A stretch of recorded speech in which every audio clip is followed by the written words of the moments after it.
Bien-aimés dans le Christ, bienvenue à notre rendez-vous de chaque jeudi sur la vie spirituelle. Aujourd'hui, nous parlerons du troisième exercice de la vie spirituelle qui est la vie superficielle. Avant tout, j'aimerais revenir à ce qui concerne le pensée et le senti parce que plusieurs de nos auditeurs ont manifesté cette difficulté de distinguer ces deux zones. Nous devons comprendre que nous avons l'intelligence pour comprendre et diriger notre vie. Ça, c'est au niveau du pensée. Le pensée se situe au niveau de l'intelligence, au niveau de la connaissance. Tandis que nous avons la sensibilité pour la goûter. Et ça, c'est au niveau du senti. Nous sentons les choses, nous pensons les choses. Et c'est pourquoi il est bon que nous puissions apprendre à distinguer ces deux zones et à y situer nos réactions. Nous ne devons pas confondre une idée et un sentiment. Nous ne devons pas confondre une vérité et un goût. Et je prends un exemple. J'ai du plaisir à faire ceci ou cela. Cela ne veut pas dire que cette vérité ou bien ces plaisirs me construisent. Je peux avoir du goût pour le chocolat. Je peux avoir du goût pour le sucre. Je peux avoir du goût pour le sel. Mais si je suis malade, est-ce que cela va aider ma santé? Il y a certaines choses que nous faisons parce que nous avons le goût de le faire. Mais il faut aussi se poser la question, est-ce que Dieu veut que je le fasse? Voilà, il est important pour nous, dans notre vie, dans notre quotidien, de pouvoir distinguer ces deux zones, le pensée et le senti. Et ces deux zones nous permettront maintenant de découvrir la vie spirituelle et la vie profonde.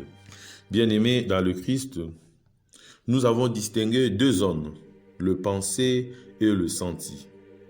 Et nous devons aussi distinguer deux niveaux, le superficiel et le profond. Je sens et je pense profondément quand l'objet de mes pensées et de mes sentiments est ce qu'il y a de plus profond, de meilleur en moi. Plus je vis au niveau profond, plus ce meilleur de moi-même devient conscient et se développe. Au contraire, la vie est superficielle quand je nourris mon existence des choses secondaires, des choses éphémères, des choses légères, sans vraie importance pour ma vie personnelle ou sans tenir compte de mes valeurs profondes. Plus la vie est superficielle, moins elle est humaine. Je puis faire de la science, je puis faire des exercices de la vie, je peux faire tout ce que je veux. Mais si Dieu n'est pas au milieu de ce que je fais, si cela n'est pas dans la profondeur de ma foi, si cela n'est pas dans la profondeur de la charité, si cela n'est pas dans la profondeur de la vie spirituelle, cela reste superficiel. Il y a ceux qui vivent à l'affût de satisfaction matérielle. Ce n'est pas parce que j'ai de l'argent, ce n'est pas parce que j'ai le bien matériel, ce n'est pas parce que j'ai le bien purement extérieur que j'aimerais me considérer comme un grand. Cela peut être au niveau purement superficiel. Et ces personnes n'ont pas de pensée, mais de préoccupation qui les distrait des choses plus profondes de la vie. On peut donc dire, je sens superficiellement lorsque je me complais dans des satisfactions sensibles, lorsque je recherche des choses pour elles-mêmes, le plaisir divers, le confort, la satisfaction de sens, etc., etc. Je pense superficiellement quand je discute pour avoir raison.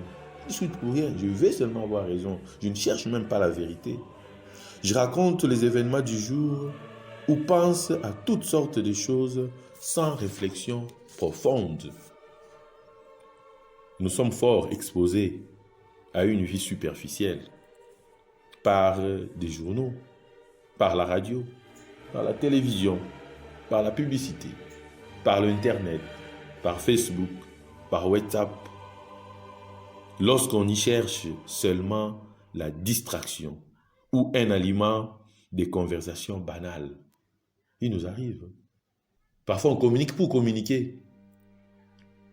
Je suis là, il n'y a rien d'important, il n'y a rien d'essentiel, mais j'utilise la communication, j'utilise la radio, j'utilise l'Internet, j'utilise les téléphones simplement pour passer le temps. Et à ce moment-là, mon utilisation du téléphone, mon utilisation de l'Internet devient une utilisation superficielle. Les moyens de communication favorisent une vie profonde. Ma condition d'y apporter un esprit critique, d'y apporter la réflexion, d'y apporter une ouverture au monde et aux hommes. L'Internet, les moyens de communication nous rapprochent des autres, mais ne nous rend pas nécessairement frères et sœurs. Elle peut devenir servitude et destruction pour ceux qui s'y abreuvent sans discernement.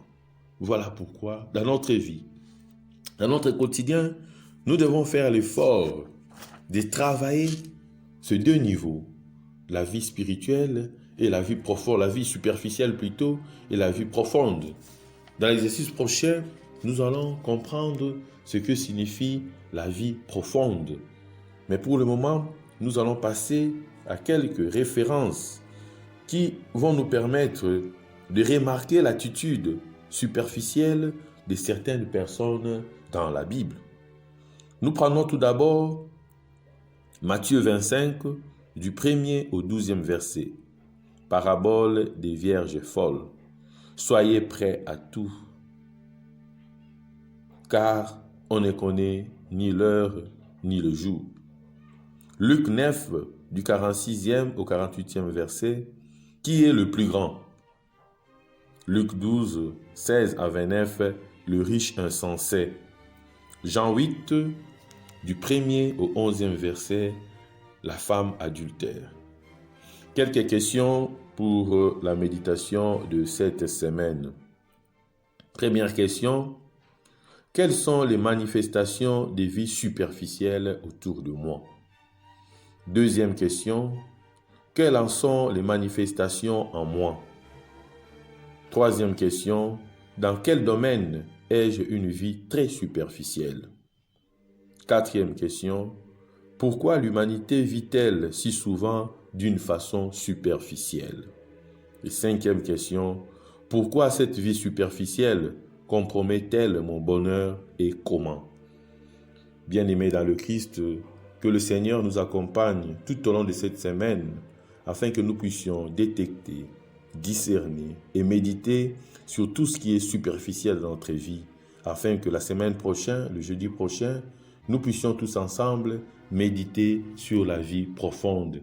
Comment vivre en profondeur, comment faire cette traversée de la vie superficielle à la vie profonde. Merci et à jeudi prochain.